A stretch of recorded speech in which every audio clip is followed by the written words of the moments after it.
Bene, eccoci qua allora, rientrati in studio, ultima parte di questa puntata di TV7 Match che come di consueto ormai da alcune settimane ormai dedichiamo alla politica locale, stiamo andando verso le elezioni regionali, da ieri sappiamo che voteremo il 23 e il 24 di novembre, almeno la data se non altro c'è adesso. Sì, il nostro Presidente Zaia finalmente ci ha detto quando potremo andare a votare, prima non sapevamo che fine avremmo fatto. Bene, adesso sappiamo e naturalmente cerchiamo di informare i nostri telespettatori su quelli che sono appunto il futuro del nostro Veneto. Certo. Veneto è la regione più importante d'Italia, non lo dico per saccenza, perché è la regione più produttiva e più, diciamo, importante in tutti i sensi, ma anche, guarda caso, viste le tasse che paghiamo, la più trascurata. E allora vorremmo che il Veneto uscisse fuori diciamo, dal sacco e entrasse invece tra quelle regioni che vengono premiate, perché se viene premiato il Veneto non butta via soldi, il Veneto continua a investire e quindi continuerà a crescere. Questo a vantaggio anche di tutte le altre regioni e con noi abbiamo un rappresentante che è importante perché ci aiuterà a capire quale sarà il futuro di questo Veneto e qual è il suo impegno in questo senso. Certo. Abbiamo con noi in studio Stefano Valdegamberi. Buonasera Valdegamberi. Buonasera a tutti. Grazie di essere qui con noi. È un consigliere regionale, oggi indipendente nell'area del centrodestra, è stato eletto con la lista Zaia e in passato, nelle scorse legislature, è stato anche assessore alle politiche sociali. Sì, certo, nel primo mandato ho fatto l'assessore, 5 anni alle politiche sociosanitarie e sociali. Certo, ecco. Allora, giusto perché così i nostri telespettatori sappiano. Facciamo una domanda a bruciapelo. Sì.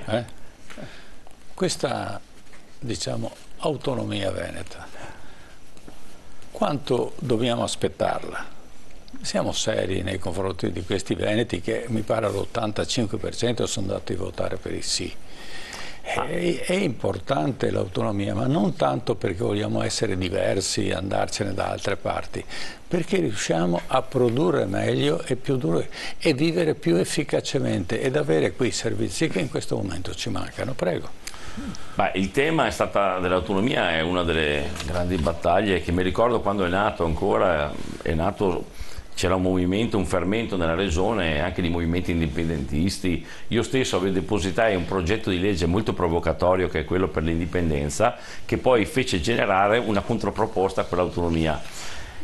Delle volte per ottenere 10 occorre puntare a 100. E mi dispiace che passati ancora diversi anni siamo ancora qua a parlarne, perché mi dispiace non tanto per l'impegno che ci ha messo il Veneto. Io sono convinto che Zaia tutti hanno fatto il possibile nel Veneto per ottenere questo, ma ci si dimentica del fatto che il tema dell'uso corretto delle risorse non è solo un bene per noi, è un bene per l'intero paese, e quindi io credo che un numero così elevato di persone, anche trasversalmente, che sono andati a votare, ha un significato politico importante verso lo Stato. Cioè non si può trascurare, guardare con sufficienza, ma intanto il tempo è passato. Non ci si dimentica queste cose. La gente è andata a votare con la convinzione di avere maggiori risorse o quantomeno poter gestire le risorse che si hanno a disposizione.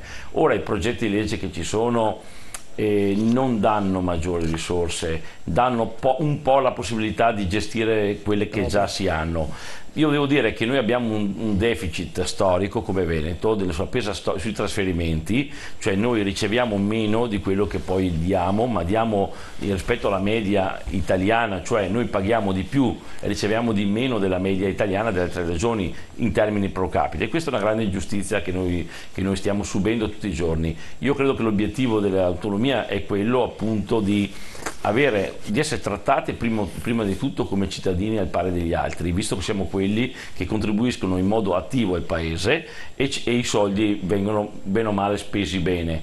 E secondo, deve essere anche un esempio di buona gestione locale, perché non tutte le regioni sono efficienti, efficaci, non tutte le regioni spendono bene le risorse. Non è che decentrare significa spendere per definizione meglio, c'è caso e caso. Quindi però il Veneto aveva l'opportunità di dare un buon esempio e poteva essere un esempio per lo Stato intero, cioè vi diamo questa chance, vi diciamo gestite voi, vi mettiamo a disposizione le risorse, gestitelo voi. Se siamo bravi, noi siamo convinti di essere bravi, di riuscire a fare migliori servizi a costi più ridotti. Ma non solo. Se il Veneto è in grado di prendere lui le decisioni e non aspettare che cascano da Roma, ecco, allora evidentemente c'è un'efficacia maggiore. Non solo, ma anche i cittadini hanno un rapporto diverso con quello che è la politica veneta, perché altrimenti vediamo l'ennesimo esempio, quello del Mose, dove ci è caduto sulla schiena una situazione che non siamo riusciti a gestire noi veneti, è stata gestita da ben altri personaggi. Allora diciamo che l'autonomia non è il staccarsi dalla politica dell'Italia, ma gestire il territorio in maniera corretta e rispondere direttamente ai cittadini, perché quando si dice ha ordinato Roma non si sa chi sia, ma se invece è il Presidente della Regione allora si accontezza se le cose positive o eventualmente negative che possono essere prese. Prego. Sì, effettivamente la gente è abituata a sapere di chi sono le responsabilità se le cose non vanno bene e chi sono i meriti se vanno bene.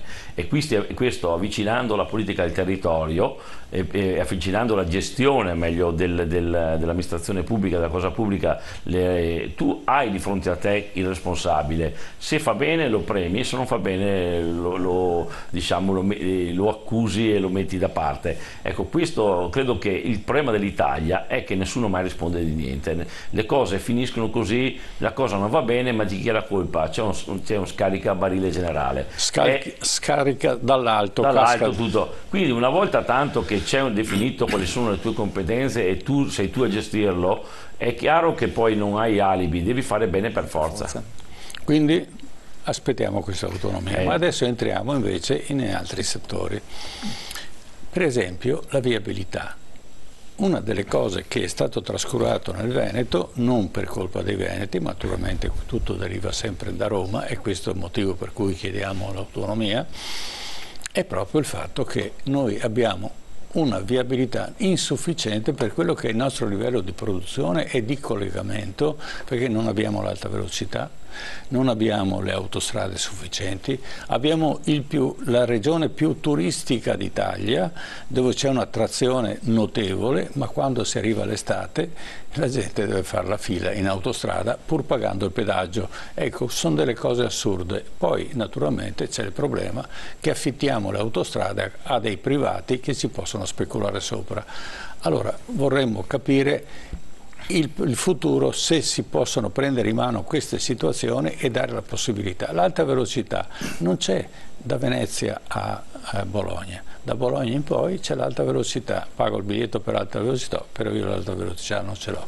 Se faccio l'autostrada Padova-Bologna rischio la pelle, preferisco andare in treno. Allora è possibile che una regione così operativa come il Veneto sia penalizzata in questa maniera? Prego. Ma di infrastrutture se ne sono fatte, non è che non siamo rimasti ancora, una per tutte anche la pedemontana tanto criticata anche dai veneti eccetera. Ecco, io semmai sono del parere che un'opera così importante anche dal punto di vista finanziario, visto che noi riceviamo meno risorse di quelle che paghiamo, come in giro per l'Italia è successo, doveva essere messa a carico dello Stato. Non può essere i veneti pur pagando di più a Roma devono anche sobbarcarsi, e quindi noi dobbiamo, il bilancio regionale, dobbiamo farci carico anche del del gap nel business plan della Pedemontana, quando sarebbe giusto che fosse lo Stato, visto che noi i soldi nostri vanno tutti a Roma e poi non ritornano. Ma queste sono cose, insomma, è una considerazione, perché quei soldi lì noi potremmo spenderli in altre cose, li togliamo per fare un'opera che altrove nel resto del paese non le hanno fatte le regioni, l'ha fatte lo Stato, coi soldi dello Stato. Ecco, noi è un'opera importante, è stata per anni una delle più grandi opere pubbliche in Italia, è uscita anche bene nonostante le critiche, c'è una tariffa alta, ma c'è da dire anche che lì c'è una carenza di partecipazione statale, perché non perché si voglia statalizzare, ma perché se non si cambia il sistema delle risorse, oggi noi viviamo di finanza derivata, cioè lo Stato incassa, poi distribuisce pro quota alle regioni. Noi vorremmo poter, sarebbe un auspicio, ma non è previsto nei disegni di legge, nei progetti di legge dell'autonomia, poter incassare direttamente, gestire direttamente le risorse, come avviene per esempio nelle regioni a statuto speciale. Faccio un esempio: nella sanità, per esempio, spesso si critica la sanità, però i fondi della sanità non li decide la Regione Veneto, li decide il Parlamento nella legge di bilancio, quindi se vengono tagli della sanità vengono fatti spalmati su tutto il paese. Noi abbiamo una responsabilità di gestione del sistema e a parità di risorse penso lo gestiamo abbastanza bene, con tutti i suoi difetti, però qual è il problema principale? Che manca, c'è un gap di risorse nelle diverse finanziarie, sono stati tagliati parecchi soldi. Noi abbiamo una dotazione per pro capite di 2.300 euro per abitante, se confrontiamo con la Francia che è di 5.400, la Germania per 7.000, con una popolazione che invecchia sempre più, che ha una domanda di prestazioni che aumenta, la coperta si fa sempre più corta, quindi è difficile accontentare tutti. Io credo che, e quindi ecco perché spesso si critica chi è operativo sul territorio, ma ci si dimentica che stiamo lavorando sottodimensionati in termini di risorse rispetto ai bisogni. Venendo alle infrastrutture, non è che poi io sono andato in Trentino, ogni tanto vado a fare qualche viaggio, sono veronese, vado verso il nord, è uno scandalo anche che ci sia una Brenner o Modena che ogni volta che si va alla domenica a fare una vacanza, a fare una scampagnata, qualcosa, uno deve passare ore e ore fermo in autostrada. Ho fatto prima dalla Val Venosta scendere a Verona seguendo la statale che non l'autostrada, è scandaloso, perché i soldi incassati dai concessionari sono montagne e montagne di risorse, non sono stati reinvestiti. Il tema della governance sul sistema autostradale, qua c'è a fare mia colpa anche nel pubblico. La Brescia-Padova, io avevo analizzato ancora il bilancio anni fa, era di una società pubblica di partecipazione, quindi che distribuiva utili quindi agli enti locali, province, comuni eccetera, e lì la mala gestione del pubblico in quella società, del pubblico che ha creato un gruppo con tante scatole cinesi dove tutti ci mangiavano dentro,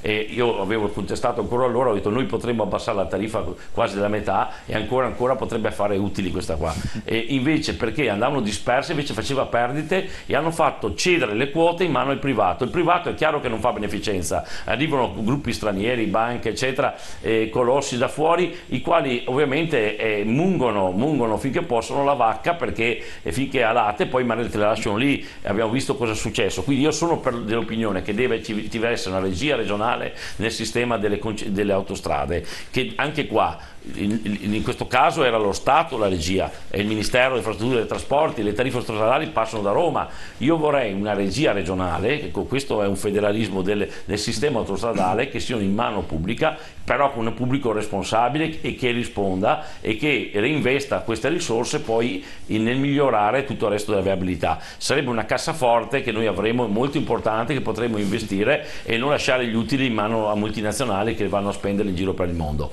Questa è una proposta concreta e credo che già è stata avviata con Autovie Venete, si è partito per questo percorso, ma si doveva farlo ancora da tempo. Io quando ho visto che alcune nostre concessioni vanno in mano al privato, francamente c'è stato i danni fatti dal pubblico, questo non vanno nascosti, però ci vuole una regia pubblica autorevole a livello regionale e che sia soprattutto anche poi fortemente diciamo responsabilizzata nell'uso delle risorse e controllata anche dai cittadini, cioè trovare delle forme di controllo per cui uno non possa fare cose che non siano, non uscire dal core business. Il tema qual è stato? Che attorno all'autostrada abbiamo costruito società di comunicazione, società di servizi, di tutto. No, tu hai il core business di fare le strade, il tuo core business è quello e non puoi, la società concessionaria non può poi creare gruppi e distogliere le risorse che tu avanzi lì in altre cose che non vanno bene. Tu devi investire su un programma ben definito da parte del pubblico che deve fare da regia.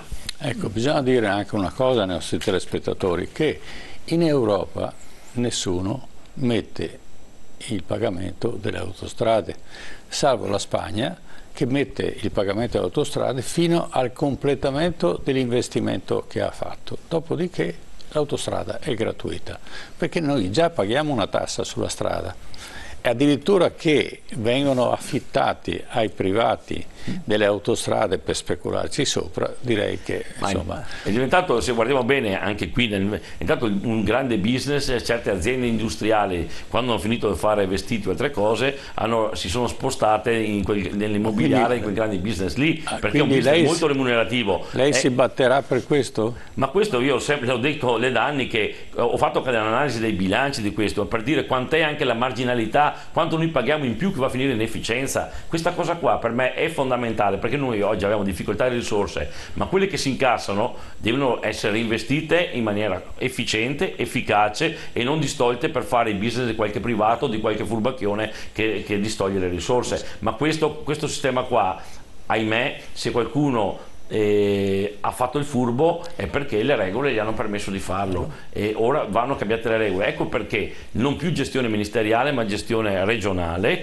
con controlli seri, programmazione. Tu devi fare questi lavori e proibire ogni business collaterale se non il core business, quello che è quello della costruzione e della gestione della rete stradale, punto. Certo, e soprattutto il pezzo di autostrada da Venezia a Trieste. E lì adesso so che in programma veramente è un'altra cosa necessaria da completare lì, come c'è anche io ho fatto ancora la Padova a Bologna, delle volte se ci sono dei camion c'è il rischio, lì si rischia anche lì, c'è da avere paura a guidare, quindi ci sono soprattutto quei due tratti lì, su quelle due cose lì. Poi secondo me va completata anche l'autostrada, il collegamento, e lì c'è un problema nel Trentino, perché io nel Trentino francamente bisogna anche lì ho delle critiche da fare, perché quando sono stato incolonato più di una volta e loro non vogliono la Valdastico Nord, certo, collegarla con Rovereto per 1000 motivi, io dico ma perché devo star lì? E perché c'è l'inquinamento, e quando sto lì le macchine incolonnate da Bolzano fino a Verona per ore e ore, non è inquinamento questo? Occorre anche loro,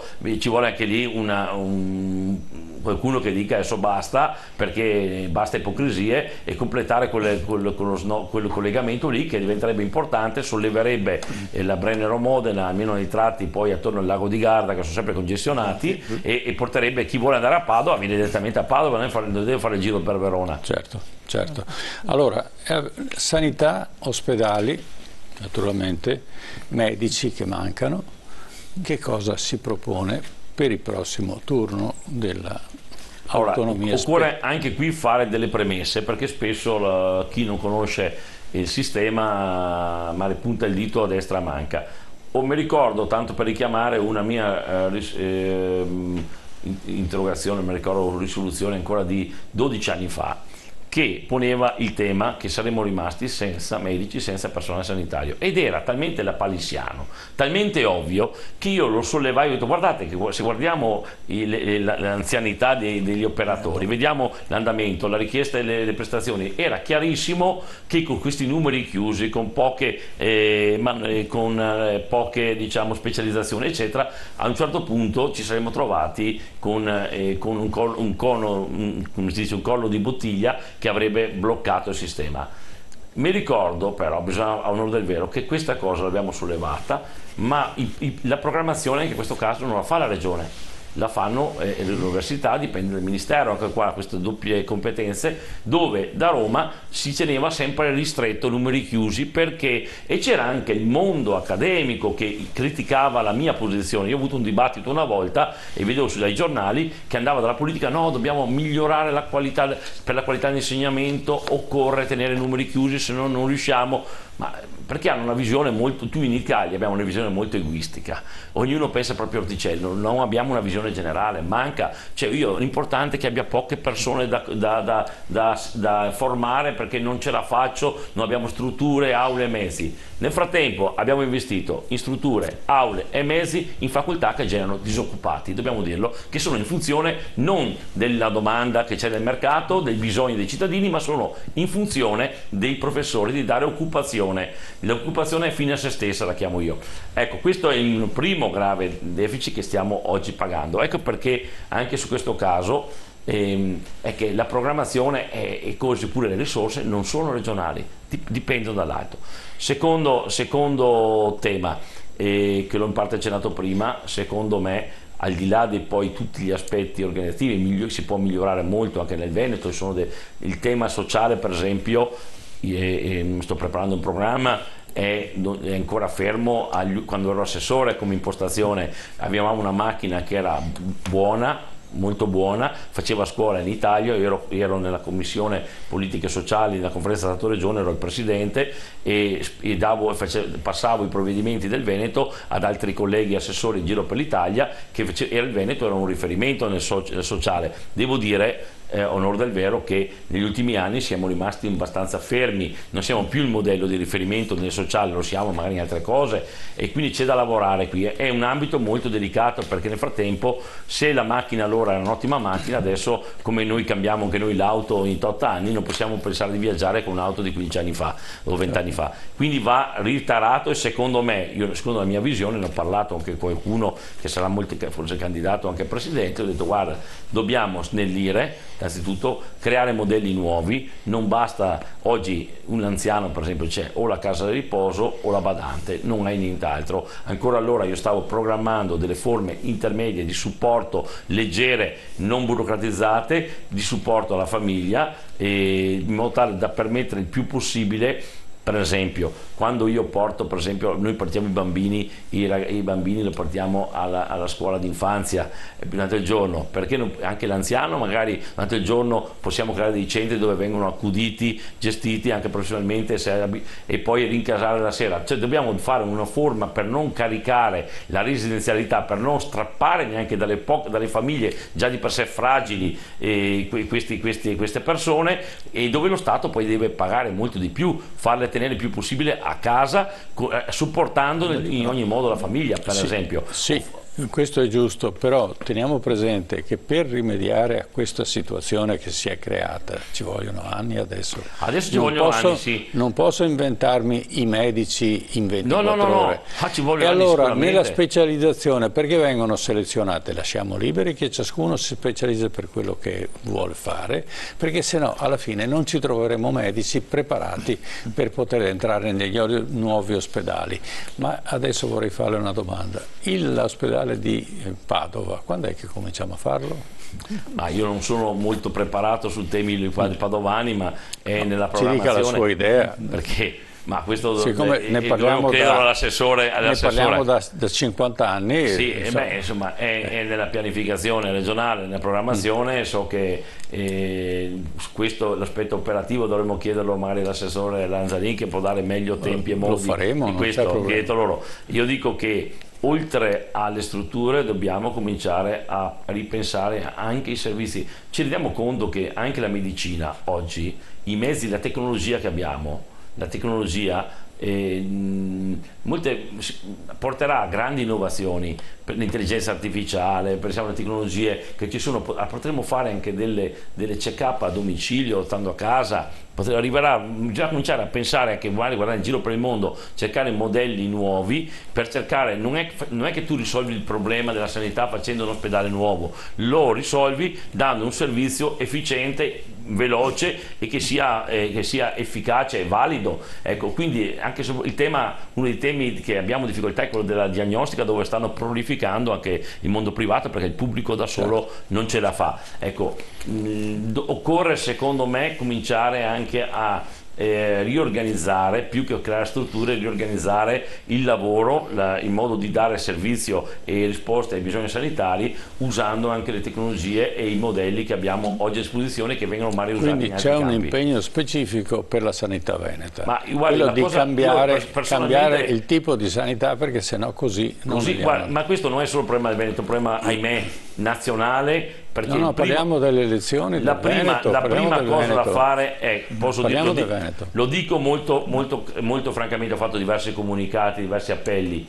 Qui non possiamo fare le nozze coi fichi secchi, dobbiamo renderci conto che il budget pro abitante, pro capite in Italia è troppo basso, e quindi è ovvio che uno vada in privato perché la coperta è troppo stretta. Allora e quando sento parlare, quando vedo le battaglie e vedo le battaglie per il riarmo, questa fobia, questa paura di essere invasi, eccetera, questo è un falso problema che toglie l'attenzione ai veri problemi. Io non voglio mettere soldi per cose dove già spendiamo molto e spendiamo anche male, dovremmo spenderli meglio, perché oggi spendiamo in Europa, se la paura è quella della fobia di Putin, della Russia, noi spendiamo 550 miliardi all'anno quando ne spendono 140, il PIL della Russia è inferiore a quello dell'Italia, ma di cosa spendiamo meglio quei soldi lì? Non servono, se dobbiamo aggiungere soldi, se mancano 10, 20, 30 miliardi, mancano nel capitolo sanità, perché i morti non li avremo là, i nostri morti li avremo le nostre famiglie, ci sono 5 milioni di italiani che non riescono a accedere in tempi ragionevoli alle cure. Questo è un vero problema, e magari non hanno i soldi di andare nel privato. Secondo, e questo è un grande tema, e quindi di questo nessuno si preoccupa. Ecco, quindi bisogna avere sempre attenzione che guardare quali sono le priorità e quali sono i veri problemi, e non farci distogliere da quei altri problemi che sono forse più frutto di interesse di lobby e di qualcuno che interessa spostare le risorse in quella direzione invece dell'altra. Sì, ma io chiederei a lei, c'è una soluzione? Non mi dica solo cosa bisognerebbe fare. Sì. Che cosa succede tra un anno? C'è qualcuno che si mette per traverso sui binari e dice non passa il treno perché voglio bloccare il traffico, voglio fare una manifestazione perché queste cose finiscano? Perché c'è poco da fare. Oggi la tendenza è di dare ai privati la sanità. È classica, è confermata. Allora, la politica vuole cambiare rotta? Sì? No? Prego. C'è da dire questo, va ai privati perché ci va necessariamente, perché se uno non ha una risposta... No, non mi spieghi i privati non servono a niente, i privati servono solo a far soldi, e è giusto che lo facciano. Mi scusi, la sanità va riformata, c'è una volontà da parte della Regione a riformare la sanità veneta, perché questo è importante. Ma dobbiamo informare i nostri telespettatori su queste cose qua. Posso fare tutte le riforme che voglio. Sì. Posso ricambiare tutto, ma se il portafoglio è quello che abbiamo adesso, andrà sempre a finire Andate a controllare. Ma c'è il portafoglio, andate a controllare. Il portafoglio che noi abbiamo a disposizione, il budget a disposizione, il budget assegnato attualmente secondo le prestazioni, quelle che è un budget che è fermo al passato con prestazioni il doppio, è la coperta stretta che non copre tutti. Quindi se io sono pronto a accettare la sfida, far tutto pubblico anche, ma bisogna avere il budget adeguato. Oggi vuol dire prendere in giro la gente. No. E fidato che la priorità del nostro budget a livello nazionale è diretta ad altre priorità che per me non sono priorità, se do 15 miliardi che ne so per la ricostruzione legittima dell'Ucraina e mi dimentico o voglio aumentare al 5% il PIL, qualcuno vorrebbe far aumentare, non è così eso. Facciamo il ponte di Messina, dai. Vogliamo fare il ponte di Messina? Aumentare il PIL la percentuale del PIL al 5% precisamente, quando spendiamo il 6,2% di sanità e la media europea è del 7,5%, io devo aumentare quel punto e mezzo di PIL lì, cioè di percentuale di PIL dedicata alla sanità. Poi devo riorganizzare e vedere spendere bene, ma qui nel Veneto, secondo me, per quanto continuiamo a dire giriamo le carte, alla fine il problema è uno solo, è quello delle risorse.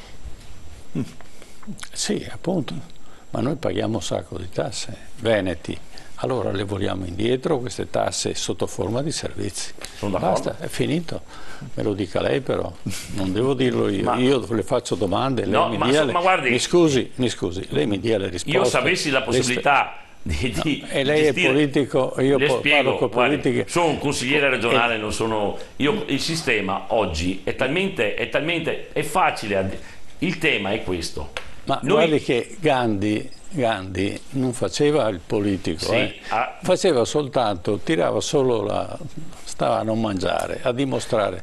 Quindi se c'è la volontà e c'è la dimostrazione che si vuole andare in questa direzione, vedrà che la gente sta tutta dalla sua parte. Allora, le dico una cosa. Lei deve essere il trainer della politica, non solo della politica, ma anche del consenso delle popolazioni. Sa che io ogni giorno, se vado, questi temi che ho appena illustrato, li tratto pressoché quasi quotidianamente. E il risultato qual è? Che vieni messo all'angolo perché tu ti accusano di essere tutte le categorie. Oggi se tu vai controcorrente, se tu dici le cose come devono essere fatte, non vieni apprezzato, vieni marginalizzato anche in politica. No, lei è un politico, deve battersi per chi lei viene eletto proprio per questo, per risolvere i problemi e eventualmente mettersi nella posizione opposta di chi le cose non le vuol fare, perché c'è poco da fare. Questo è il rischio del politico, deve impegnarsi e lei sicuramente è in grado di farlo.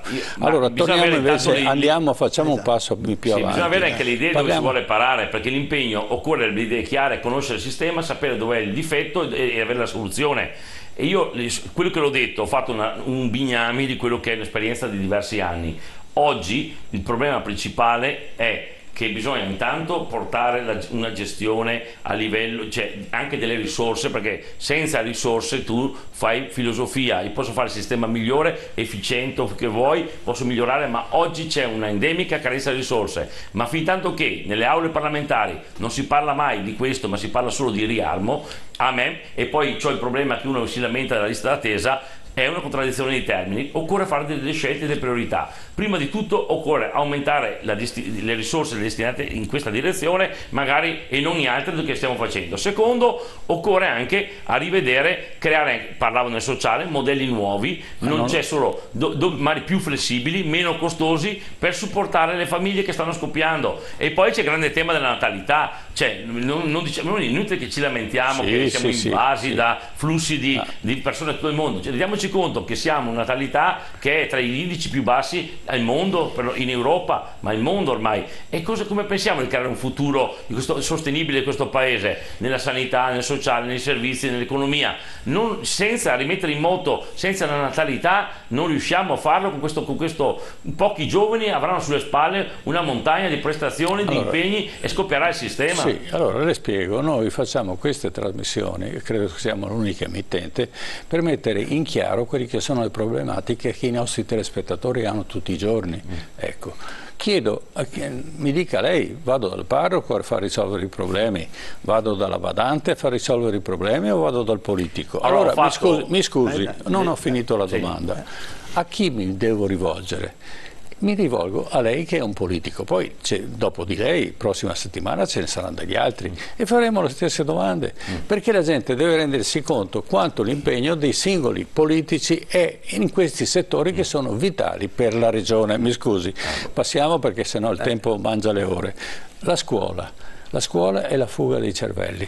Abbiamo una scuola adeguata, finisco la domanda, abbiamo una scuola adeguata, abbiamo un'economia veneta che è in grado di assorbire le persone che dopo aver studiato per 20 anni, perché questo è il percorso, un medico deve studiare, per diventare medico deve studiare per 20 anni, partendo dalla prima elementare, alla fine non trova uno stipendio necessario per poter sopravvivere, ed allora preferisce andare a fare il medico in Svizzera, in Germania, piuttosto che l'ingegnere, eccetera. Prego, prima che da politico parlo da genitore che ho due figli che hanno l'età, laureati, e ora vedo le difficoltà che hanno loro di inserirsi nel mercato del lavoro rispetto a quelle che avevo io a mio tempo, che non ero laureato, e molti loro amici prendono su e lasciano e vanno all'estero e magari trovano occupazione, soldi e uno stipendio adeguato, dignitoso, che qui non trovano. Allora, vedendo questi problemi qui, mi sono posto anche cercare delle soluzioni. Cosa fare?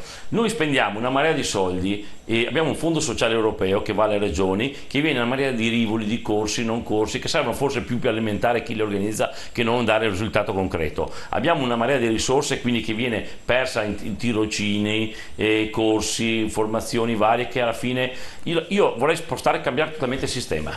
Facciamo che tu giovane, esci dalla scuola, entri in azienda, l'azienda ti prende e l'azienda poi su di te fa un progetto formativo specifico e non butti via i soldi per il lavoro che stai per fare. Devi analizzare, cioè ti fa una formazione specifica, magari usando anche risorse interne dell'azienda oltre che professionisti esterni, ti forma, ma ti mette contratto già subito, sei regolare con tanti contributi, con stipendio pagato. Lo Stato cosa fa? Il pubblico cosa fa per facilitare? Non fa, ti finanzia la tua formazione, però fatta già quando sei dipendente. Non ti prende a fare un anno di tirocinio gratuito, creandoti illusioni, specie lo fanno multinazionali, come è successo, lo conosco casi concreti, ti danno aspettative, ti danno 300, 400, 500 euro al mese, il massimo, stai lì, ti formi, lavori, fai 8-9 ore, crei entusiasmo e dici dai, alla fine faccio il sacrificio di un anno, poi mi assumono, poi fanno il turnover, vanno alla Bocconi, la Cattolica, a Padova, ne prendono un altro e rifanno lo stesso giochetto. Non va bene, non va bene. Io sono del parere che se uno non lavora va licenziato. Vanno resi più flessibili i contratti, però uno lavora, se uno lavora e produce all'azienda deve essere pagato regolarmente. E quindi portare all'interno dell'azienda, attenzione, la formazione tu lo formi come vuoi, tanto fai qualcosa di specifico, per il tuo lavoro non fai una formazione generica, e tu il tempo che l'azienda perde, tra virgolette, per investire su te lavoratore, quello lì me lo rimborsa il pubblico, mi viene pagato quel tempo lì.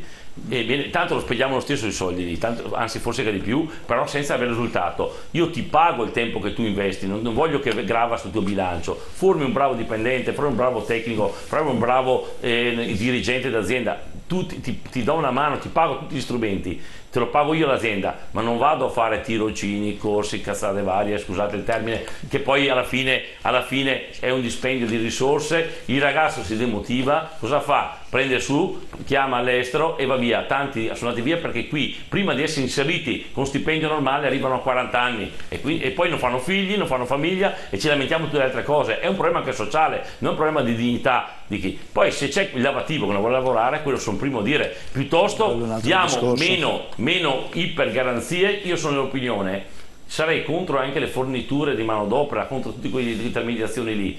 Le cooperative, ma perché paghiamo il dipendente come deve essere pagato senza bisogno di intermediazione, di manodopera, di forme di cooperative e altre cose? Lo paghiamo per come deve essere pagato. Poi è chiaro che se non produce, non lavora, io devo decidere se tu sei lavativo, vai via, te ne vai, ti posso allontanare facilmente, non devo fare un contenzioso, però se tu lavori hai diritto di essere pagato normalmente, di essere direttamente e senza intermediazione di mezzo.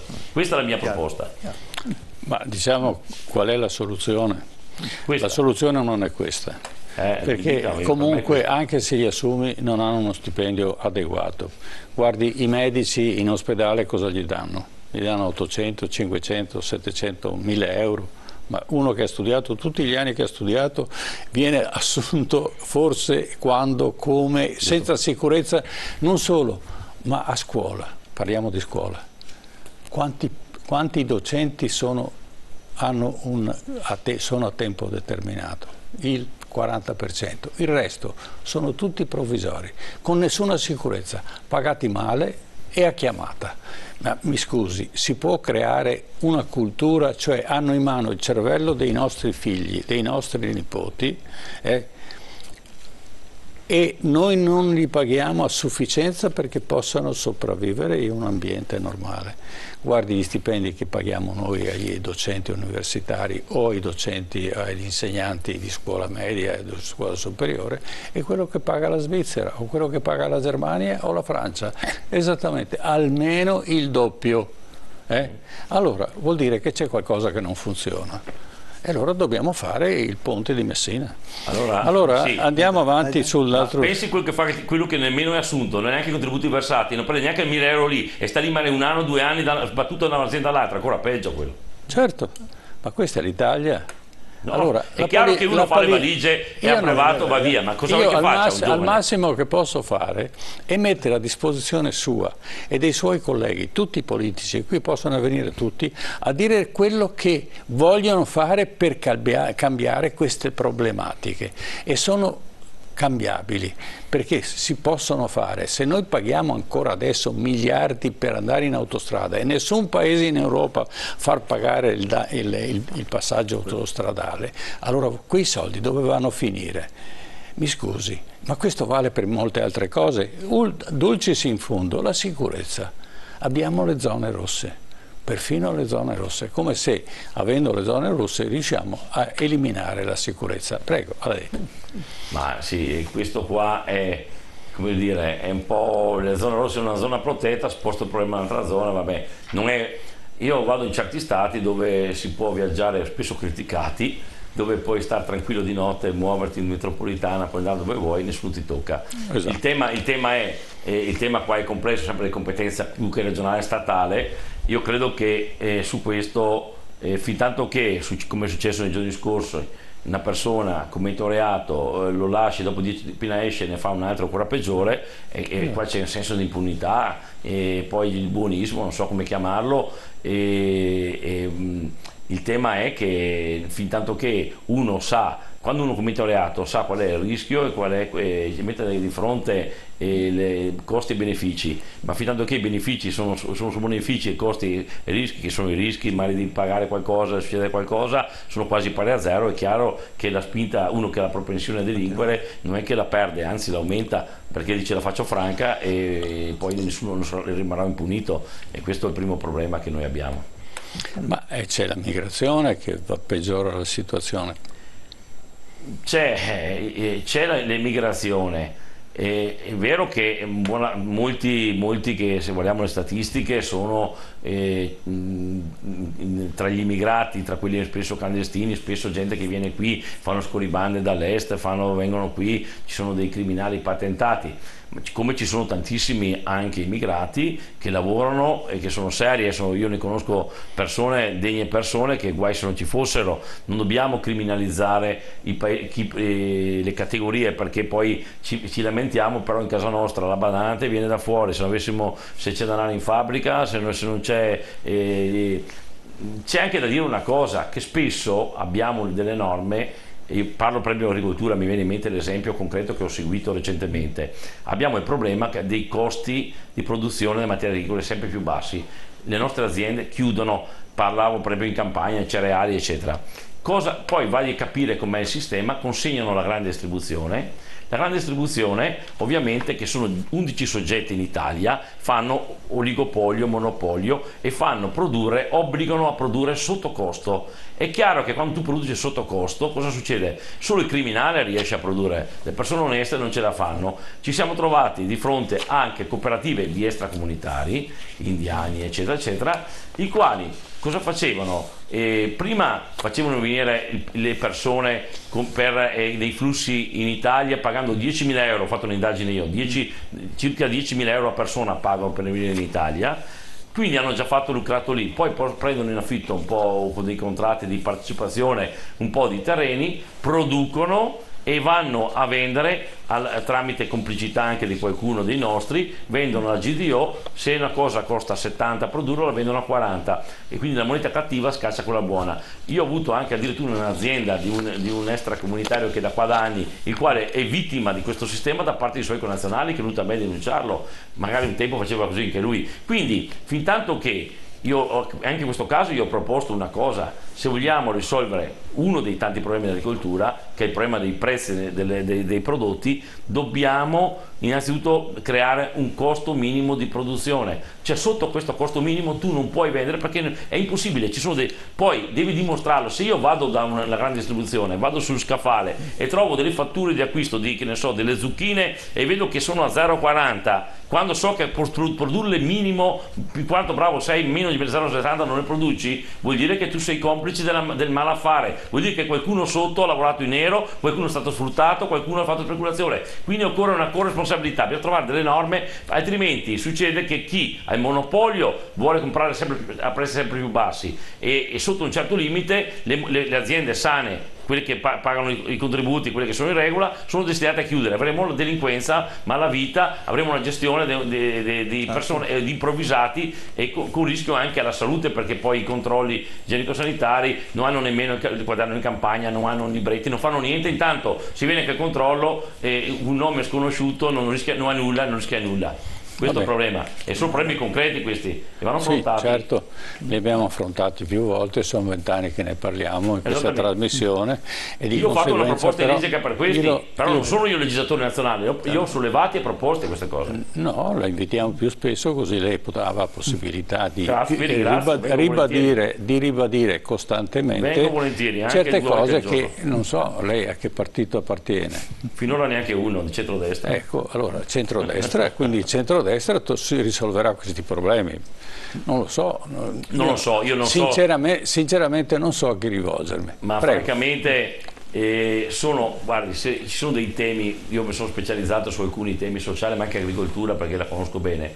Anche l'ultima battuta, per dire, i temi che nascono purtroppo sempre più legati anche delle direttive europee, che sono veramente assurde, nel senso che noi ipergarantiamo, vogliamo essere pignoli all'inverosimile, da una parte che anche giustamente con buoni intenti per la produzione interne, le facciamo morire. Per esempio erano dei produttori di pere, dicono noi non possiamo più produrre pere, perché è impossibile produrle, perché ci sono degli animaletti che vengono qui, cioè non è impossibile, cosa faccio? Dove andiamo a prendere pere? Stiamo facendo morire il mercato delle pere italiano, vengono da Sud America, là usano prodotti di 50 anni fa, che vanno bene tutto, arrivano qua, ma questo è per la salute, cioè bisogna avere il buon senso, che quando metto delle norme ammazzo di produzione interna, poi siccome le pere qualcuno le deve pure mangiare, allora, dico un esempio di pere, vado a importarle da Sud America.